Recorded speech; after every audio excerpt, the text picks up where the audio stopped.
The production companies determine what you do and how you do it. You don't do it. They build the story.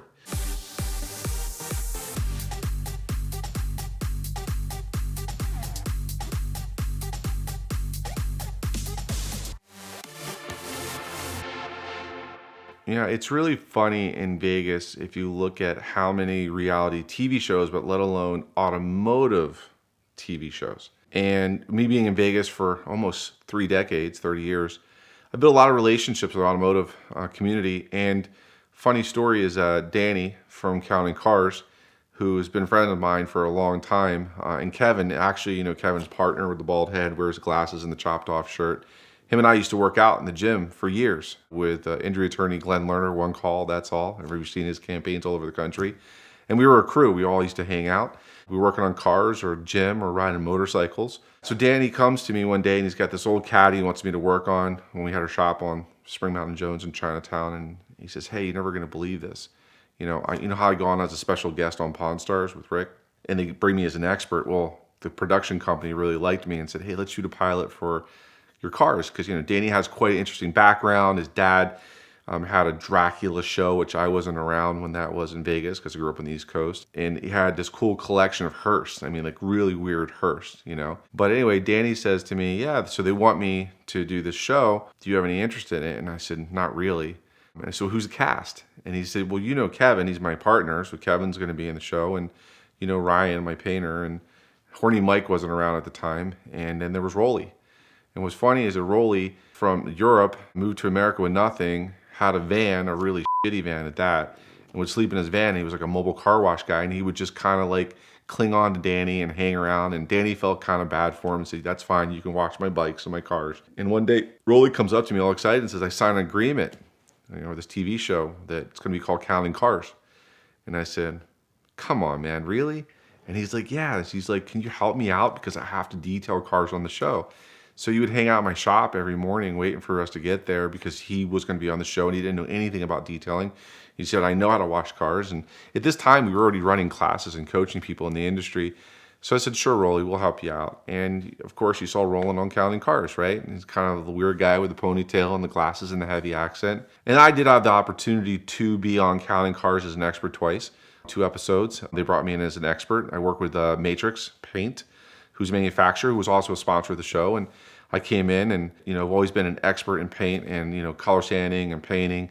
So, we were on the show and we worked on this really cool 71 Corvette for a country music star. And it had this American flag and eagle running down the side because, Horny Mike on the show had done this graphics and airbrushing. We color sanded and polished it, and that was one of the episodes. Danny came in, talked to us, and we kind of did a cameo appearance. Going into that conversation, we met Steve from Welder Up, who's a good friend of mine. He builds those really cool diesel rat rods. I don't know if you've ever seen them. They're badass.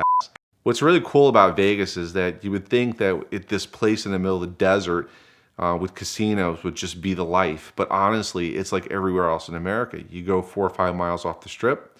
It's got suburbs and communities that are beautiful, and it has an amazing car culture. So when we were shooting the first episode for Counting Cars, we spent about 3 or 4 days. What I learned is that the production companies determine what you do and how you do it. You don't do it. They build the story.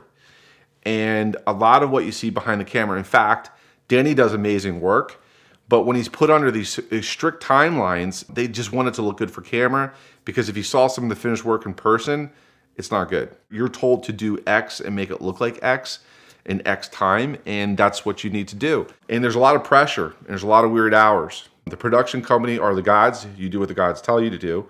Danny told me when we showed up and Kevin, "Hey, listen, this is not what you think, okay? In fact, we're not making any money on this job. We're doing this job for free.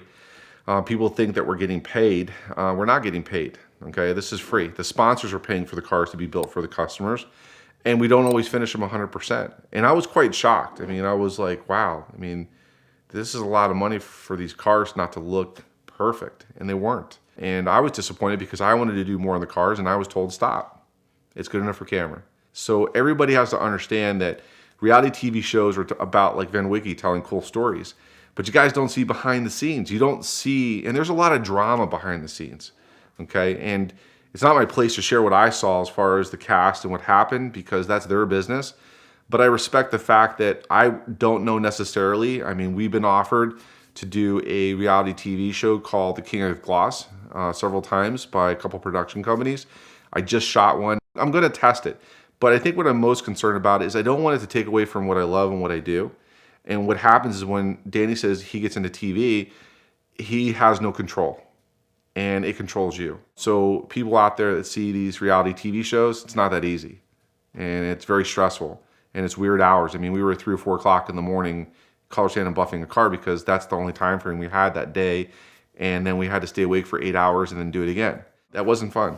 You know, we weren't getting paid. We were just doing it because we wanted the exposure and we wanted people to know who we were. When I talked to Steve from Welder Up, the Rat Rods, Steve lives about 3 miles from where I live. Cool property. Actually, his property has this pole where he put like this old country bar on top of the pole, and then there's an old 56 pickup with its lights coming out of the ground. Steve's a very cool guy, but very different, and obviously he's not married, he's single, but he can do this. We talk, you know, I see him at Starbucks in the morning, and now he's doing training for welding. He's a coach and a mentor. He asked me a lot of questions because I've been doing the classes and coaching for the detailing industry for over 15 years. And he asked me, do you guys have online training? Do you guys have live classes? How do you set up your pricing? And, you know, we wanted to help him. So him and I sat down a couple times, and he's doing quite well now with the training, but he stopped doing the TV. He said he doesn't want to do it anymore. So it interrupted his passion for what he loved. He's glad that he had the experience, but he didn't want to pursue it, and they wanted to keep going. And he said, I'm out. This is taken away from what I love to do. And very genuine and humble guy. We're, you know, pretty good friends through the automotive circles. But there's just a lot of TV shows coming. So whether Glossid does one or not will be determined. We're focusing a lot on YouTube right now in education and getting people to know the brand and why we have quality products. And that we don't just sell quality products. We love our fans. We love our customers. And we want to know how we can improve and make new and innovative products. And that's kind of like my job, is to how do I make new products that make cleaning your car fun, not like a chore. Premier Financial Services has been a sponsor of the VinWiki YouTube channel for the last 4 years, and we love them for that, but we also love their Simple Lease. It's one of the most powerful tools in the world of exotic car financing. It allows you to minimize your payment, minimize your down payment, have the flexibility to move in and out of cars, and take all of the advantages that are available to a leasing structure. So check them out at the link in the description below. We appreciate their continued support of VinWiki, and since you heard about them last here on the channel, they were actually acquired by First Financial Bank USA. And what does that mean for you? It means they're now larger than any of the other exotic car banks you may have heard of. They can move faster, buy more deals, and give you even better customer service. So thank them for their continued support of VinWiki and use them as your tool to buy your dream car soon.